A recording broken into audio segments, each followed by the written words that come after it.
And we're live. My lights are good. I'm set up right. All right. Just myself and Robin Lundberg today. Hudson is a little under the weather. He's into the All-Star break, load managing, and taking this last game off. He's been active on his Twitter, though. I'm glad. I remember telling Hudson years ago, bro, build your own name. Build your own Twitter. Hudson did a ton to help build the Talkin Nets Twitter. And I remember telling him then, I'm like, your name is not Talkin Nets. Your name is Hudson Flynn. Build your personal account. Like, what happens if we lose this account? And we did. We were suspended for a little while. But good to see Hudson getting his Nets tweets off on his personal account. Shout out to everybody pulling up in the chat. A couple people watching, a couple people writing in. We see y'all. Let's not waste any more time. I would say Alex hit the music, but Alex is not with us today either. I'm producing this one. We're doing that Brooklyn Nets talk right here on Talkin Nets. Brooklyn, we go hard, go hard. Talkin Nets. Hosted by Keith McPherson, Robin Lundberg, and Hudson Flynn.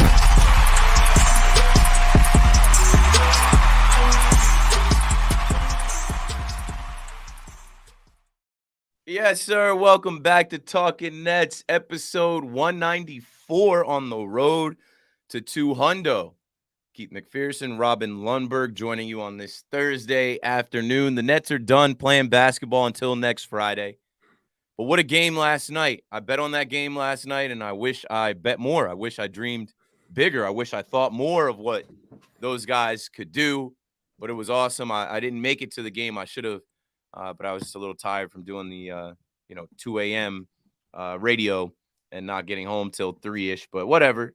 All is good in Nets world, if you ask me. We're going to talk about it tonight. Robin Lundberg, how you doing, my friend? I'm doing well. Look, it's a good feeling to go into the break after a performance like that. It's been a roller coaster, obviously, with this team all season. But right after the trade, we're talking ourselves into it and feeling good and that they get the win. And then that game against the Sixers, I told you how much that hurt. But they really should have won that game. And they have the bad performance against the Knicks. But if you take it all in aggregate, that's sort of the outlier right now is the performance against the Knicks, because you get the performance against the Heat last night where I think Jacques Vaughn is starting to figure out the rotations, starting to figure out which guys he's going to lean on, who's going to play the big minutes. And then obviously you get what you get from Mikal Bridges. And that's the kind of thing that just gets you excited as a fan base. I said when the trade went down, Keith, that I found it very promising how hurt a bunch of Suns fans were to lose Bridges. And I always thought he was a good player. Don't get me wrong. I always thought he was a good player, but I probably slept on his star potential just because he didn't have the ball that much. But when you take the fact that he was averaging 20-something points a game when Devin Booker was out this year, and a lot of Suns fans were propping him up and saying he could be a star, as Ethan writes into the chat or the premium chat, Brooklyn Bridges has arrived, bright future. Brooklyn Bridges is a fire nickname. He's got the most fire celly in the league as well. And you factor in everything this guy can do. Defensively, we know what he's about.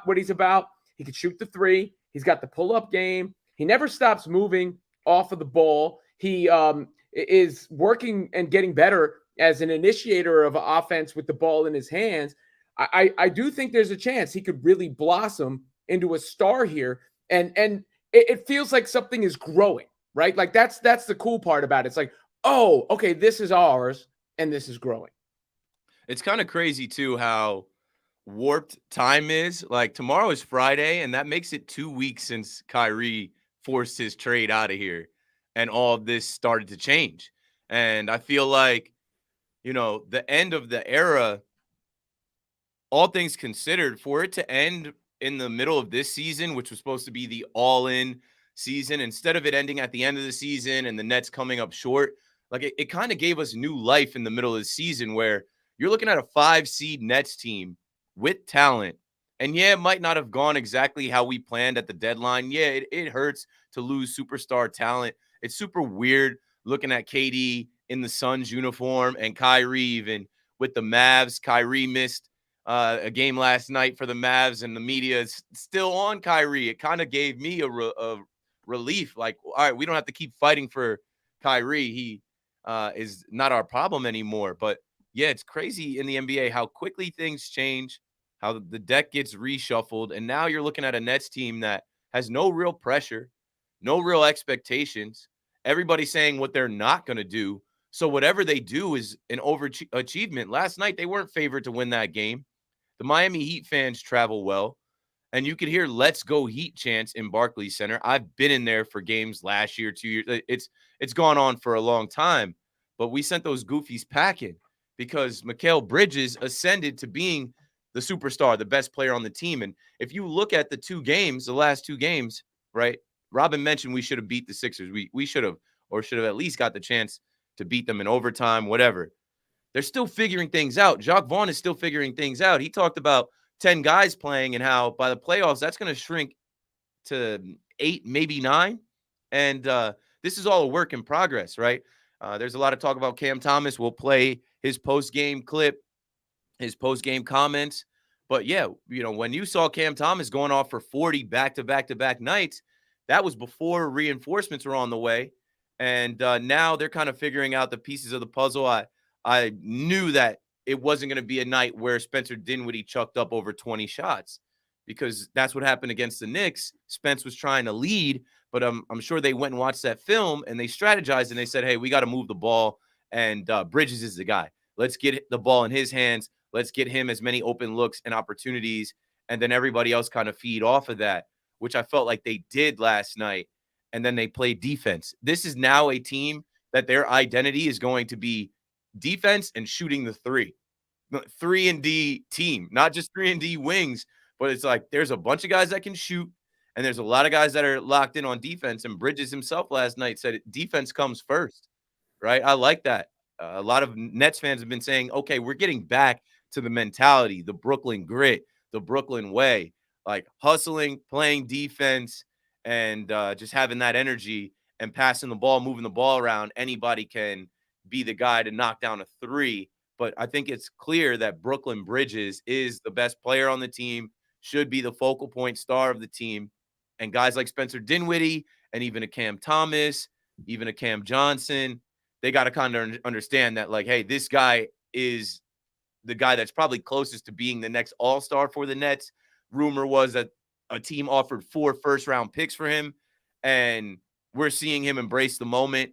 It was a tale of 2 completely different games, what he did against the Knicks and what he did last night against the Heat. Yeah, I mean, he struggled in that Knicks game, and it's going to be an adjustment. I don't expect him to do what he did last night every game, but he's going to have the opportunity. And sometimes that's all it takes. I mean, Suns fans, I went through a really detailed thread on Twitter that a Suns fan had posted. I wish I remembered the handle right now because I like to give credit. But they were showing the evolution of his game, and they were saying, hey, there's reason to be excited that he could take a leap. And this was before the trade went down. Now, when you factor in the defensive aspect that you just talked about, well, I believe when Claxton, Dorian Finney-Smith, and Bridges share the floor, their defensive rating is under 100.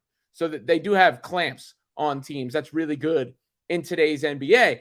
And you can just see the talent from Bridges. The confidence will come. But like you see some flashes that make you go, oh, okay, Kevin Durant used to do that. Or you see some flashes and go, oh, Kawhi Leonard does stuff like that. And he's kind of cut from that cloth, from that mold. And yeah, the attitude is great too. Figuring out the rotations. There's just a lot of good players on this team. Pimp named Slickback writes in another premium chat. We'll get to the Cam comments themselves in a bit, but Nets World, let's chill with Cam criticism. Who cares if he looks upset at the end of the games? He puts effort on the court. Ben looks happy and doesn't care. I mean, they put Ben in as the first sub last night, but Jacques Vaughn adjusted and Cam was the first sub in the second half. I do think Cam needs to play more just because of his ability to create offense and score. But there's guys that are going to contribute for this team. Cam Johnson is a nice do-it-all player. There's really no weaknesses in what he does. I don't think there's anything that you look at and go, oh, he's the best at that. But he does all of those things well. Dorian Finney-Smith, in a way, is sort of redundant with the Suns guys, but is another sought-after player in the league because he's going to communicate on defense. He's going to take the open threes. Dinwiddie dialed it back a little bit, which was nice to see. They're getting Claxton. They wanted to get him a rest, so he didn't play too many minutes. But you start to see the guys that are going to play: Claxton and Bridges, Johnson, Finney-Smith, Dinwiddie, Thomas, Simmons, and then that last spot is Joe Harris. That's probably about what you're looking at as the mainstays in the rotation. And I like the way that Vaughn adjusted by not playing Seth Curry in the second half. Yeah, and that's why I say it's a work in progress. Jacques Vaughn is a great coach. He's a good coach. I love hearing his post-game stuff. He gave a shout-out to Mikal Bridges, and he said, hey, thanks for waiting to go off for 45 when you got over here.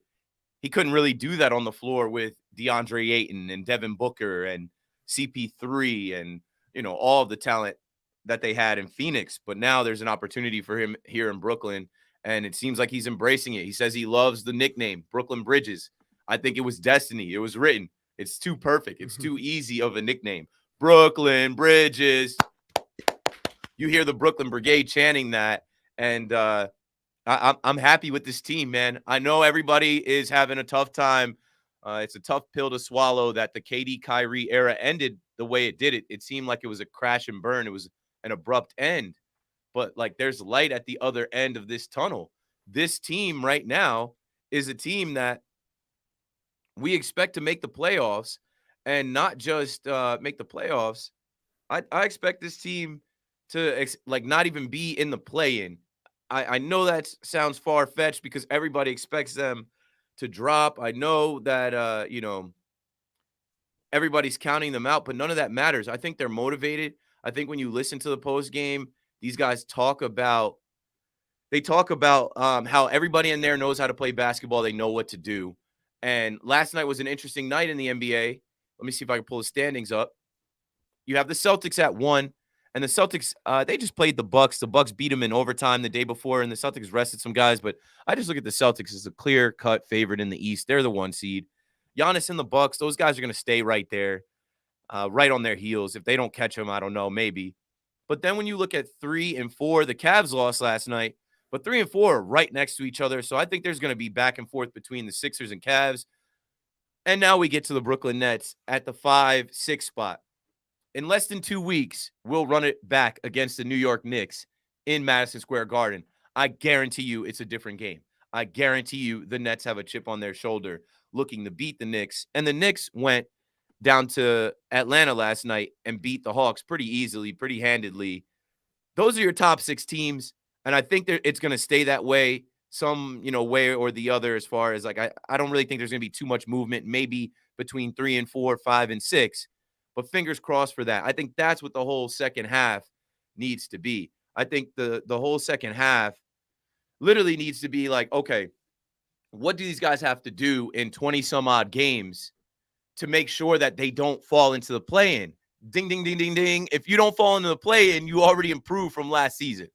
Last year's team played themselves into a first-round sweep against the Celtics. So this year's team already has just that on the wall for what they need to do to improve, and it's right there in front of them to be better than where this team was last year. If they go into the playoffs and win 1 game, they've already improved on what the KD Kyrie era did last season.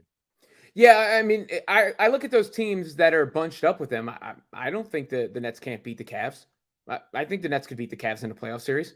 No question about it. This is a good team. It's a good team. And it has a bright future. And I feel like one thing that's going to be cool is the Nets are no longer going to be hated. So you don't have to deal with the trolls and all that anymore. It's hard to look at this team and hate them or not give them a likability factor. Then there's also the aspect of, I get it that some Knicks fans or whatever fans want to rub it in what happened, and they're having a tough time with the fact that we're not that upset about it. I am excited. I feel better. I almost feel that sense of relief of when you've moved on to a next chapter. And, it happened, like you mentioned, so abruptly. There was no time to sit there and wallow in what took place. And you also had the trial run in the summer, right? You went through all those emotions in the summer when Kyrie's situation was going down and KD asked for the trade. So you were kind of prepared for that. Mm-hmm. And now you got this team that is flush with guys who could blossom, is flush with guys, or a couple in particular, especially Bridges, flush with guys who are going to show up to work and play hard and play together and represent themselves well. and then also now has draft capital to make a move that could put you over the top at some point. So I don't think there's any reason to bemoan the state of the Nets. There's some problems. You know, the Ben Simmons thing is still an issue. But as far as the overall picture, I think the Nets stock is on the rise. And you know what? I enjoy now not having the national spotlight. I enjoy now that Nick Friedel, they moved his goofy ass right over there to Phoenix with KD. He's out of here. And I call him a chaos merchant. He was only here for the chaos, right? They weren't going to leave him here to cover Ben Simmons, and we'll talk about Ben Simmons in a minute. I actually felt like last night, you know, he didn't get booed. That's progress. I know he played 20 minutes. He should end up being the odd man out of this rotation, but when you don't really have a backup center and you don't play Day'Ron Sharpe, Ben Simmons gets those minutes. But I like that the Nets now, the new Nets now, can kind of go back to where we were before we went the player empowerment route, before we went to the superstars that held the organization hostage. I like it for now. I know there's going to come a time where we either sign a free agent superstar or develop our own again. But let's see. Let's play this, which shows you just like the attention that the Nets have gotten over the last couple of years. When I say this Nets world is built, they are now a national team.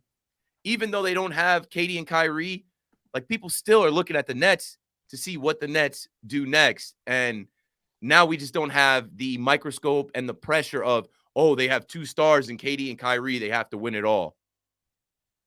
We want privacy. We want privacy. We want. So this is a clip from South Park. We want privacy. We want privacy. We want. I honestly don't know what the people. So I used to watch South Park a lot when I was a kid, not anymore. Those two were Canadians that came on the floor. The Canadian is the head like that, yeah. And they were saying, we want privacy. We want privacy. Now, I don't know exactly. I didn't watch the episode. I don't know who they're supposed to be. But you know what I immediately thought? And I said this the first game we went. I went to after we traded Kyrie. I'm like, oh, it's nice to show up to the arena and no one is protesting here. It's nice to show up to the arena. No one's got a sign. No one's got a megaphone. No one's got some type of narrative they're trying to push. And that South Park clip showed you Barclays Center with the Basquiat court, the Basquiat jerseys. It's the Brooklyn Nets. I even saw shout out to Nets Kingdom for posting, and I think Doug Barrick posted as well, that one of the players had Bridges on the back of his uniform. So this had to be recent. Maybe, I think South Park airs on Wednesday nights. So maybe it was last night. But I thought it was hilarious that they show Brooklyn, and they show Brooklyn with people protesting. So much so that they're on the court. They're on the middle of the floor because we've seen protests, all right, stop anti-Semitism shirts courtside when Kyrie did that nonsense. And it goes on outside of the building. That hub between Flatbush and Atlantic has become a site for protests. Yeah, I mean, it is nice in that way to have what was the team before. I think the team before that got everybody into this squad and got you into the idea. That's when I started making the case that KD should sign with the Nets back then, but at a more talented level. Like, this team is better than that team on talent and also has a higher ceiling because we talked about Bridges. I don't want to overstate it and say, Bridges is a Hall of Famer already. He's got a lot to prove, but he has the chance to take that leap. And there's just something fun about being able to watch that. By the way, Kevin Durant is speaking right now. Mark Spears just tweeted out, he writes for ESPN, Kevin Durant gets emotional talking about Nets and says, they helped me through a lot. He wished Brooklyn the best going forward and added that he, Kyrie, and Harden didn't get enough time on the floor. KD says it just didn't work out, but wishes the Nets the best. So a little bit of a different tact from Durant than we saw from Kyrie and even from Harden just recently, where he's at least not going out and saying it was a mess and a disaster and I had to get out of there. He is at least acknowledging the fact that it was a chapter in his career. And I salute Kevin Durant again for building this organization and this franchise to a level of prominence, because it's always great when one of the best players of all time wears the jersey for the team that you root for. So that's great. But when it comes to KD, and wish him the best, when it comes to Kyrie and Harden, it's just time to move on. I keep having people send me stuff that they're saying or they're doing. I don't really look. I'm an NBA fan, so I'm a follow in that sense. But I don't really care in the sense that you're not going to get a reaction from me. We're grown ass men. Yeah. I don't understand that either. Like, I'm looking for somebody to donate my KD and Kyrie jerseys to because I can't rock them. I rep the Nets. I rep the Brooklyn Nets. I've been wearing all of my team gear lately, which is good. And you know what? Let's go back to what KD said, because I've been trying to separate KD from Kyrie. I've been trying not to talk down on KD. The only negative things I've said about KD is, again, he doesn't want to drive the bus. Late in his career, he does not want to be on a team with no other superstars. He literally had a quote this season where he said, Royce O'Neal, Edmund Sumner, Joe, like, y'all expect us to win because I'm out there? Like, that's not his MO. That's not his personality. But also, he doesn't want to be hated. He doesn't want to be the villain. This is a guy with burner accounts that responds to anyone on Twitter. And him saying that Brooklyn helped him through a lot. His first year, he was paid. He didn't play a game. He was rehabbing. And he rehabbed, and he came back with the Brooklyn Nets. That's what he means. They helped me through a lot. His business I spoke on. 35 Ventures in the boardroom. Being here in New York, that was a big step forward for his business ventures, for what he's doing with Rich Kleiman here in the city. I just said on the last episode, he doesn't need to stay in New York, right? He was here for 3-4 years. They got stuff off the ground. He can go ring chase, and that's fine. But he's not looking to be a villain here. It seemed like he opted in to stay here, right? He signed his contract to stay here for 4 years. The Kyrie stuff, his loyalty to Kyrie, I think it's twofold. Okay, Kyrie's not here. Well, this isn't what I signed up for. I signed up to be here and play alongside Kyrie. He's out. Trade me. Brooklyn helped him again. They could have sent him to anywhere. They sent him to his preferred destination, the Suns, who honestly could win the finals this year or get there or get to the Western Conference Finals, whatever it is. There's no malice. KD's not mad at the organization. They did him a solid all the way through. Rihala, hit me up, bro. He said, send him my way. Where's Keith, send them my way. I literally am putting together a bag of Kyrie shirts, KD shirts, KD jerseys, Kyrie jerseys. I got like 3 or 4 pairs of size 12 KD shoes. I just can't rep it. The way they went out, it's not me. It doesn't align with who I am to rep these guys. I'm not a child. I'm a grown man. I'm not hurt about it, but like I've moved on. I'm excited to watch these Nets. I'm putting in parlays on these Nets. I'm hitting parlays, betting on these guys to play well. I should have dreamed bigger. If I would have known that Mikal Bridges was going for 45 and bet him to go for 40 and knock down 4 or 5 threes, I would have been caking last night. I would have cashed. But other than that, there was a lot of conversation around after the game, post game. Before we hit Cam Thomas's post game remarks, let's just go player by player. Obviously, Mikal Bridges had the best game of his life last night. He played defense well on Jimmy Butler, locked Jimmy down. Jimmy had 13, and obviously he had 14. He had 8 rebounds, 5 assists. He was pretty efficient as well. Spencer Dinwiddie, only 9 points, but he hit some big shots, and I think he realized, hey, I got to pass. I got to facilitate. It can't all be me chucking up shots. Good. Nick Claxton, only 4 points, but 9 rebounds. And I think Claxton is adjusting to this whole thing too. Since he's been here under this whole KD Kyrie era. I'm sure it's tough on the kid. Not making excuses for him because he's also a grown man. But, I just feel like, he's adjusting to, okay, I was playing with KD and Kyrie being looked at as defensive player of the year. Now I got all these other guys and, they're figuring it out. Dorian Finney-Smith, he's going to play defense. Sometimes he's going to knock down shots, but only 2 points. It didn't matter. Cam Johnson, I had him making 3 threes in my parlay. When he hit that last 3, I was pumped. 18 points. Shout out to him. He said he's going back to Arizona to pick up his dog or to get with his dog, Halo. He said he hasn't seen his dog now in over a week. Royce O'Neal coming off the bench. Royce is a guy that was starting for the Nets, but he's a veteran. He's just taking it as it comes. Joe Harris, Seth Curry. Seth comes back. He plays 10 minutes. He has 0-0-0. 0 points, 0 assists, 0 rebounds.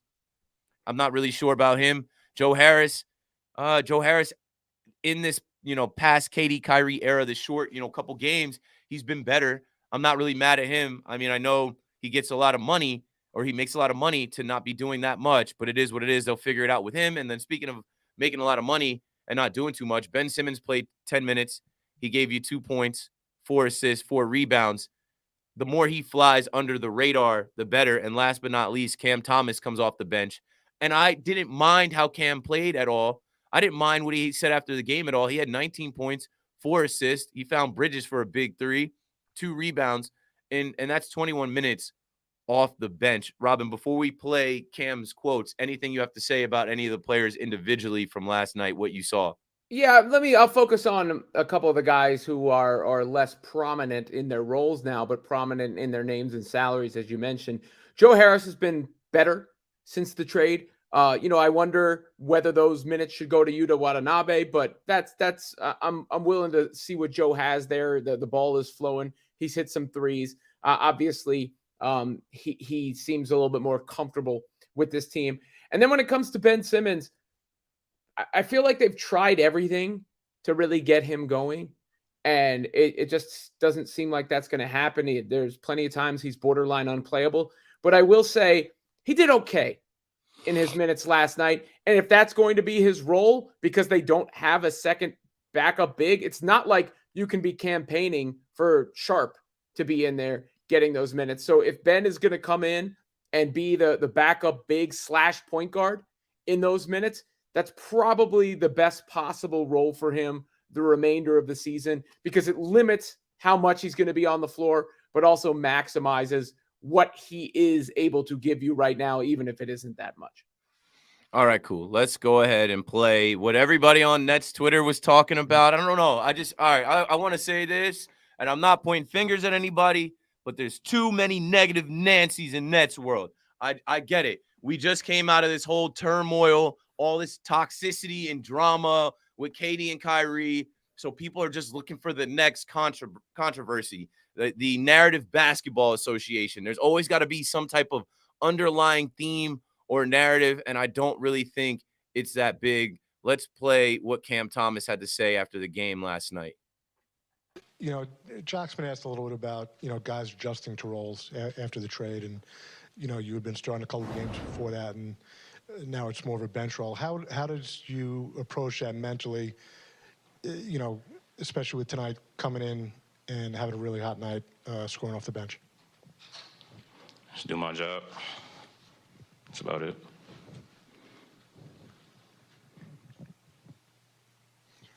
You know what it's like to get pretty hot after that stretch you had. What do you make of what Mikal did tonight?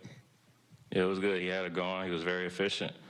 He led us to a victory, so kudos to him. Cam, what's it like trying to, find your role, or I guess the entire team is trying to, find each other's role with the whole roster being shaken up? What's it like for you trying to figure out where you fit in and what your role looks like in the second half of the season? Yeah, it's tough. From doing one thing, then trying to, adjust to the team, because, it's just what you got to do. But it's tough for sure, so you just got to figure it out and, move on from there.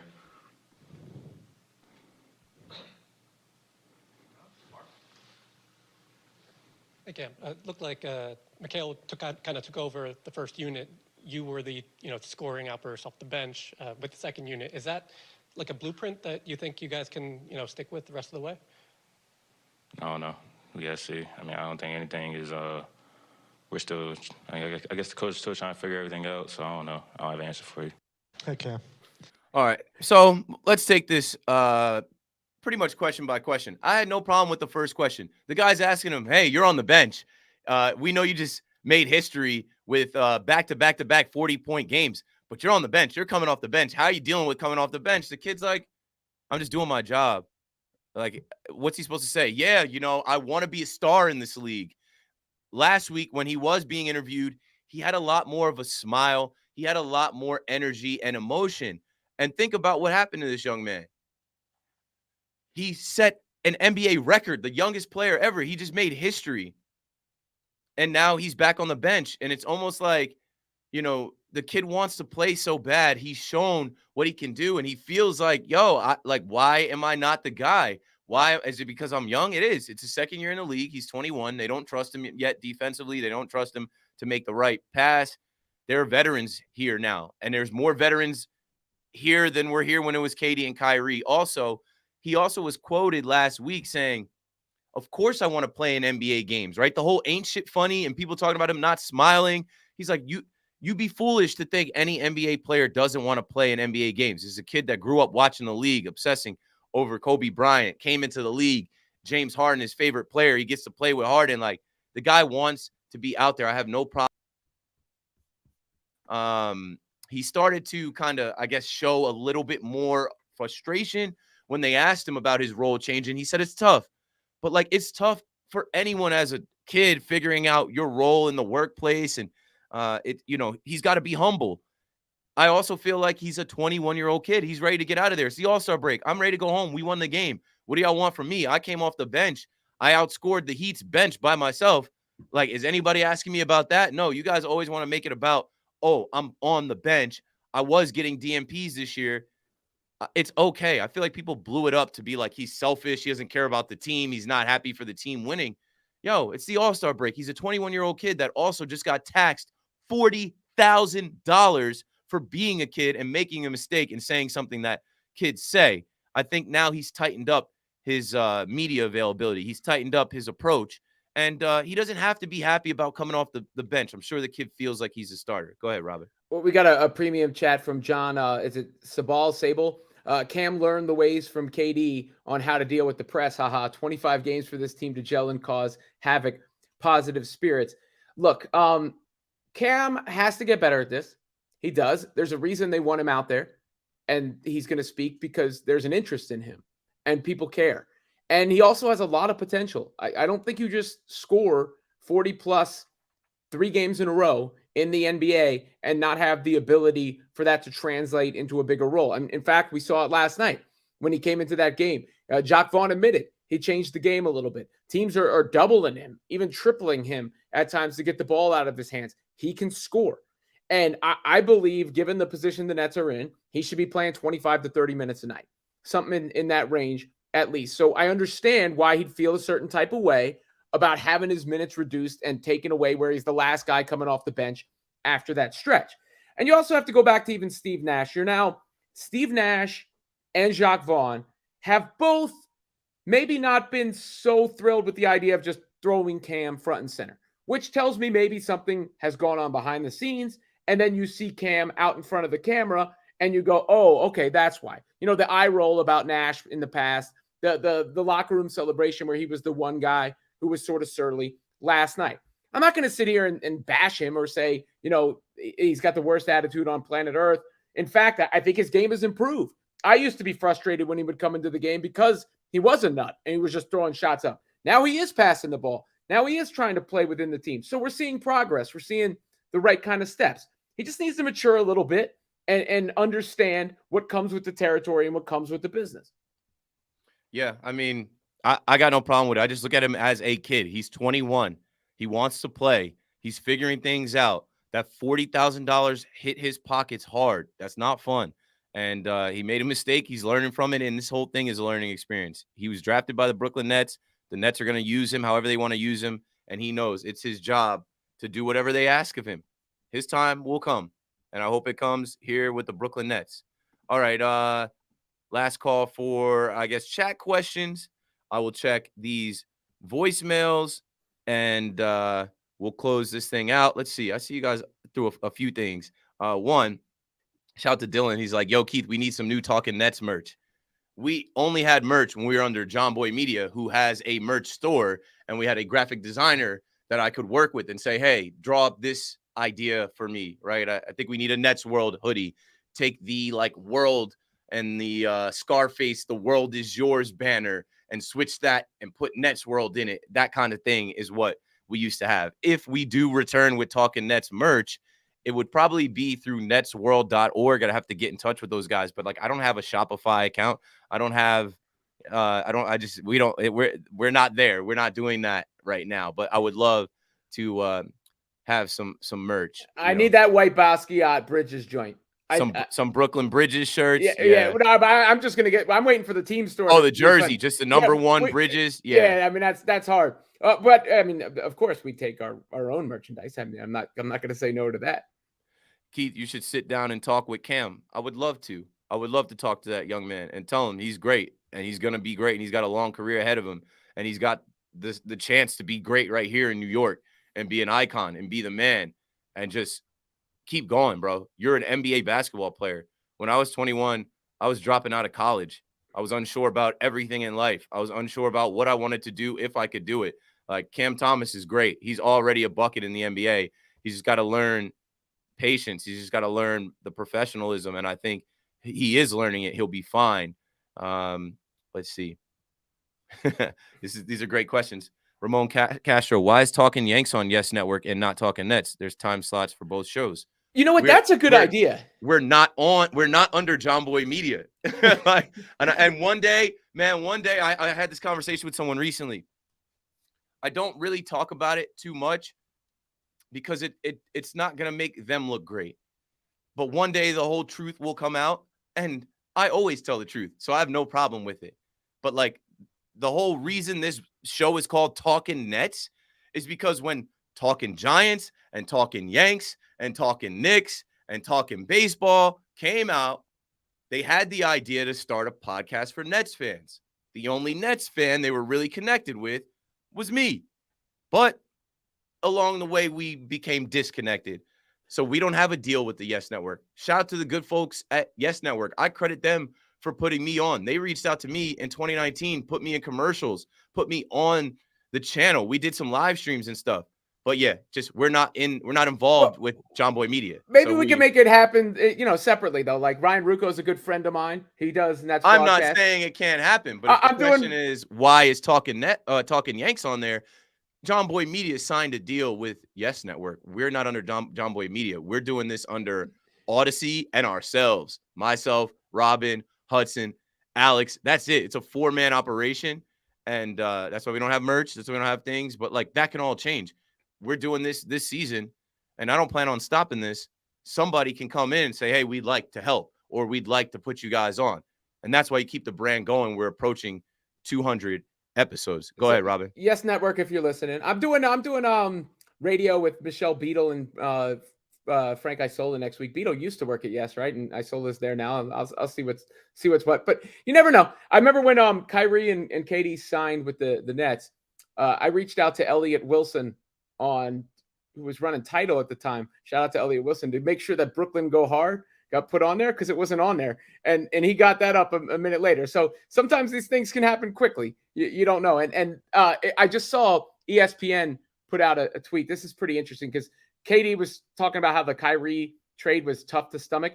Mikal Bridges had a career-high 45 points, making him the 4th net with a 45-point game this season. Cam Thomas, Kevin Durant, Kyrie Irving. That's the most individuals to score 45 points by a single team in NBA history in a season. So 4 guys have done it. 2 of them are still on the team. So that's another reason to feel good about this squad, because I think if you put most of the offensive touches through Bridges and Thomas, they're going to be able to produce, and those other guys can really fit in nicely around that. Johnson, I think can score a lot of points without that many touches. Finney Smith's a shooter. Dinwiddie, if he plays like he did last night, you trust him at end of shot clock bailout situations, but you want him more as a distributor. I mean, I think you got to feel pretty good about the roster. And I do. I'm not worried about KD and Kyrie. I'm not actively rooting against them. I'm not actively following them. I follow sports in the NBA, so I come across these things, but I'm a Nets fan. I was a Nets fan rooting for Jason Kidd and Richard Jefferson and those guys. Like, I'm going to be a Nets fan no matter who's in those jerseys. Let's play. We've got one voicemail. I'm not sure who it's from, but thank you for only leaving 39 seconds worth of a voicemail. What's good, fellas? Love the show. Listen up real quick. Yesterday, Mikal Bridges, what a beast, bro. 45 points. The man is on a tear. So I want to give you our question. Do you think in this offseason, we definitely need a point guard? Would you say they should go after Fred VanVleet?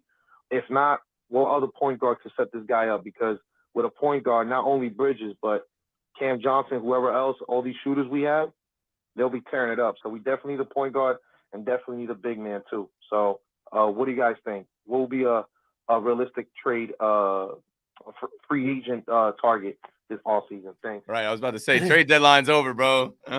I do think trade targets make, like free agents. We'll see. I have to look at the list. I don't know what the list is, but you never know, right? Like you never know. I mentioned it before, but who knows when Damian Lillard, he's been thrown out there forever. What if he becomes available, right? Like Dame Lillard, and you say, hey, it's Cam Thomas and 3 first-round picks and the other player that you want.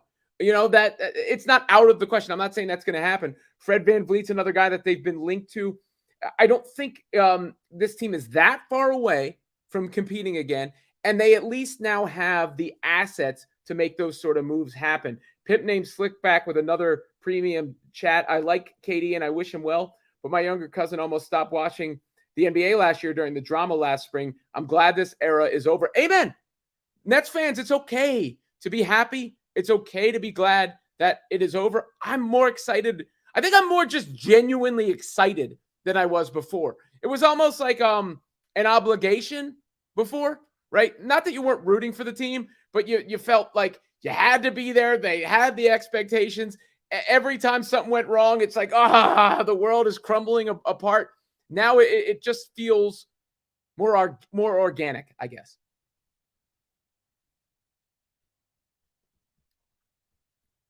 Keith's mic's not on. He'll figure that out in a second.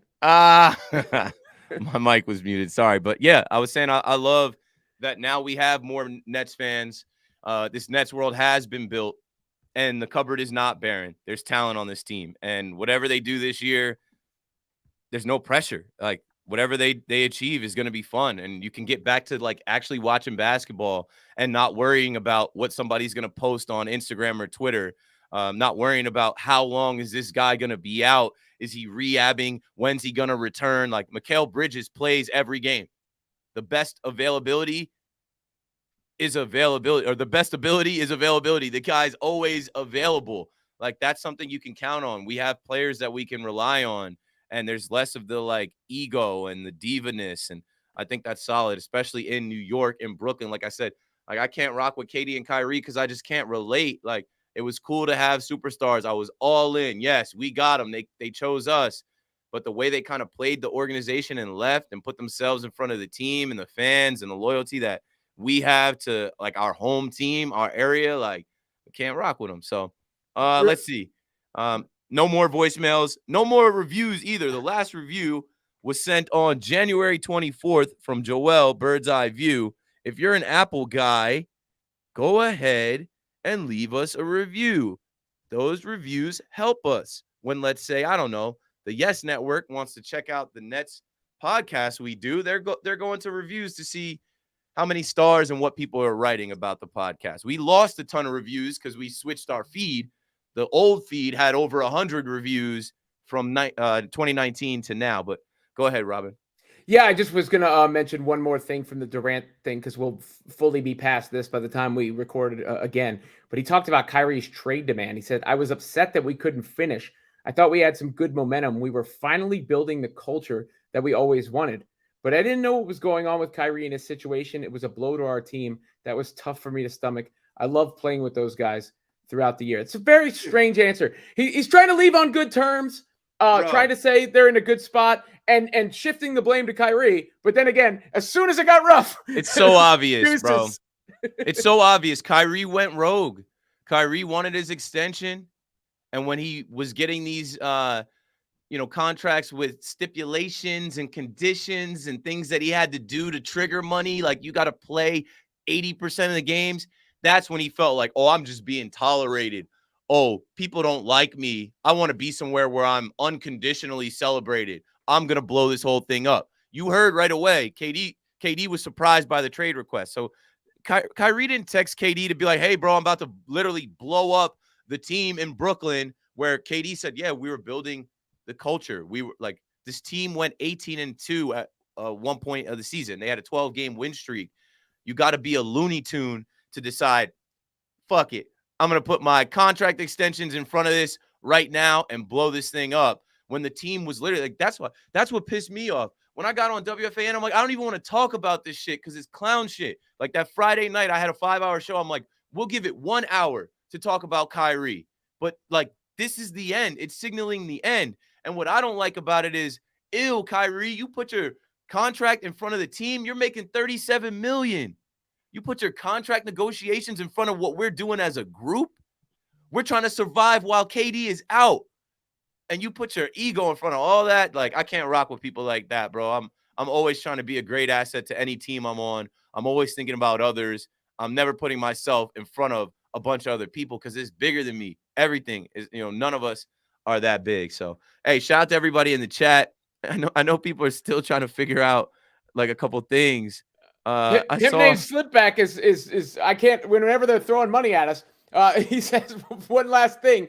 I'm not a super fan of Joe Tsai, but the people that blame him and Marks are as much as Kyrie are nuts. Kyrie is 90% of responsible for this. Look, no one's blameless, but I agree with that. At the root of everything that happened to this Nets team, that Kyrie is at the root of everything that happened to this Nets team. He's delusional, bro. And it sucks because we're going to stop talking about it. But this is a guy that actually got on a microphone and said, nobody wants to talk about my work ethic. You missed work 50% of the time. This is a guy that got on a microphone and said, yeah, I felt like I was tolerated. Yes, we were tolerating you.